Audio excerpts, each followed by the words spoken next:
The shocking trade war that could change your grocery bill forever. What if I told you that your next trip to the grocery store could cost you way more than you expect? Prices are already climbing, but now something even bigger is happening behind the scenes, something that could shake the entire US food industry to its core.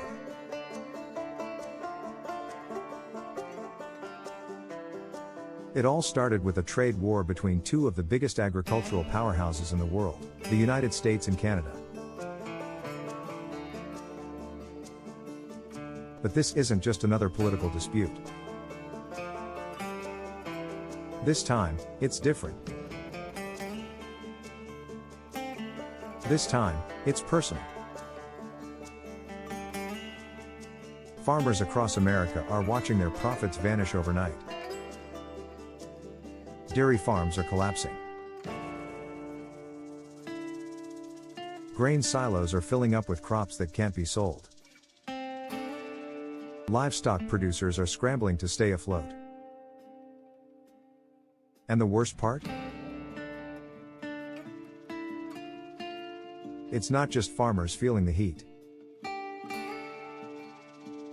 This crisis is about to hit your dinner table in ways you never expected. Canada just made a bold move that is sending shockwaves through the US agricultural industry. If the situation doesn't change fast, food shortages, skyrocketing prices, and economic turmoil could be just around the corner. So what exactly did Canada do? Why are American farmers panicking? And how could this trade war impact you directly? Stick around, because we're about to break it all down. And trust me, you won't believe what's coming next. The US-Canada farming relationship, a once thriving partnership turned battleground.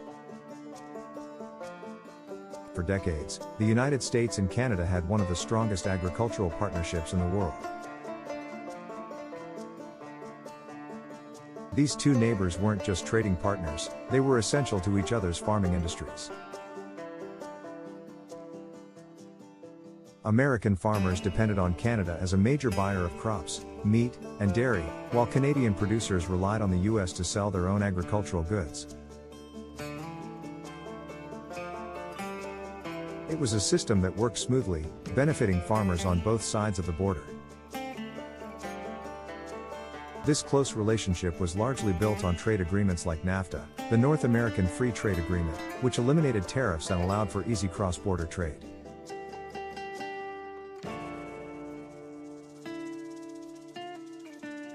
Later, the USMCA, United States-Mexico-Canada Agreement, replaced NAFTA, continuing the tradition of agricultural cooperation. These deals kept food moving efficiently, ensured stable prices, and provided security for farmers who knew they had a reliable market just across the border.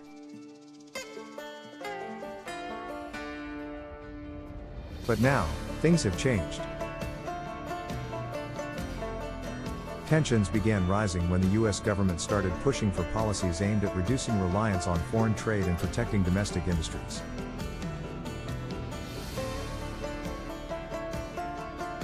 One of the biggest moves was the introduction of new tariffs on Canadian agricultural goods. The idea was to give American farmers a competitive edge by making foreign products more expensive. But Canada wasn't going to just sit back and take the hit. In response, it retaliated with its own tariffs on key US exports. Suddenly, what was once a stable trade relationship turned into a full-blown economic battle. The effects were immediate and devastating.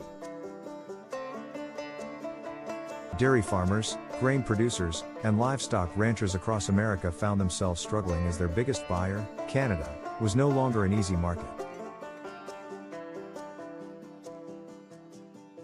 What started as a few tariffs quickly spiraled into a crisis that threatened the very foundation of North American agriculture. And now, both countries are standing their ground, leaving one big question: who is really winning this battle? And who is paying the ultimate price? The first major casualties. American farmers are feeling the heat. The first major casualties in this trade war were dairy farmers. For years, Canada had been one of the largest buyers of U.S. milk, cheese, and other dairy products. But with new tariffs in place, selling to Canada became far more expensive, leading to a sharp drop in sales. Prices plummeted, and American dairy farmers, already struggling with overproduction and tight margins, were pushed to the brink. Many small farms, unable to absorb the losses, were forced to shut down. But it didn't stop there. Grain farmers were next in line. U.S. corn and soybean growers had long relied on Canada as a key buyer, but when Canada hit back with its own trade barriers, those sales dried up almost overnight.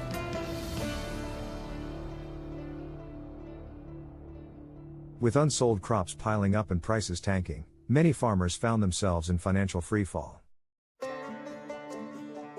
Then came the livestock crisis. Beef and pork producers, who once had a stable export market in Canada, suddenly found their business model flipped upside down. They had livestock ready to sell, but no easy way to get it across the border. Prices dropped, costs rose, and farmers were left scrambling to find new buyers. This wasn't just a disagreement over trade policy. This was an all-out economic war, with farmers caught in the middle. The irony is that the tariffs were meant to protect American farmers, but many say they are actually hurting them more than helping.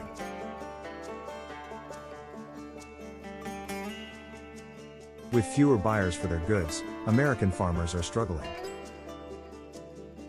Many are even questioning whether the government's aggressive trade stance is worth the cost. But it's not just farmers taking the hit. Food prices in both countries are beginning to fluctuate. Supply chains are getting disrupted, and uncertainty is making things worse. If this standoff continues, we might be looking at an even bigger agricultural crisis on the horizon. Canada's countermove, the bold strategy that's changing everything. While American farmers are struggling to stay afloat, Canada is playing a different game, one that could change the future of North American agriculture forever.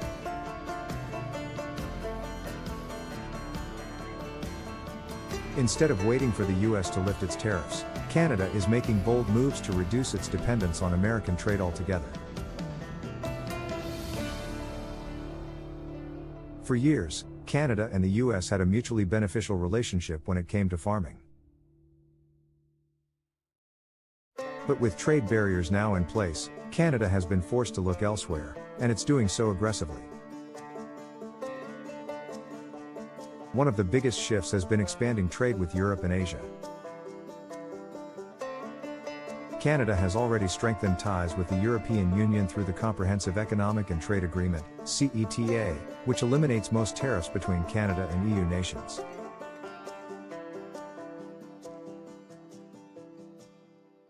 This means Canadian farmers now have a smoother path to sell their products in Europe, something that US farmers, caught in trade disputes, are struggling to do.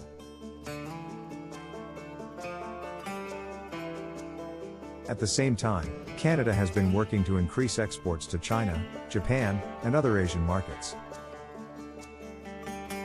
Demand for Canadian wheat, soybeans, and canola is rising in these regions, and as China continues to reduce its reliance on U.S. agriculture, Canada is stepping in to fill the gap. But these moves aren't without challenges. New markets mean new risks. Trade relationships take time to build, and shifting away from the U.S., Canada's largest trading partner, won't happen overnight. There are also political factors at play, especially when dealing with countries like China, where trade policies can change suddenly based on diplomatic tensions.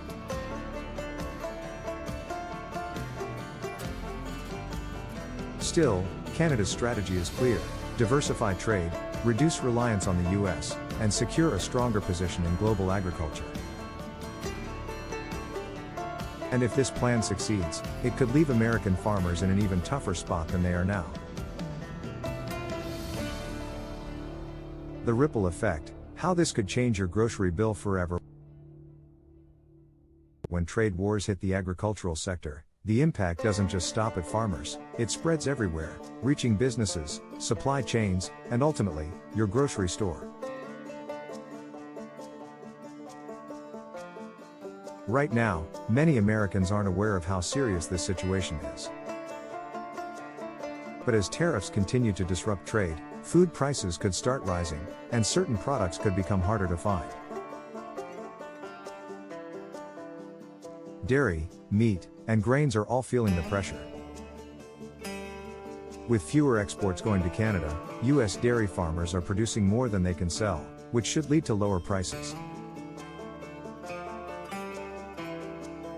But with small farms shutting down, larger corporations are taking control of the market, giving them the power to raise prices over time. Meanwhile, beef and pork producers are stuck with excess supply, creating short-term price drops. However, if enough farms shut down, meat prices could skyrocket in the long run. The most concerning issue is food shortages. If American farmers continue to struggle, some products could become harder to find, forcing the US to rely more on imports. And this isn't just a US problem, Canadian consumers are feeling the effects too, with prices on imported food rising. In the end, no one wins in a trade war, except maybe the corporations that control the food supply.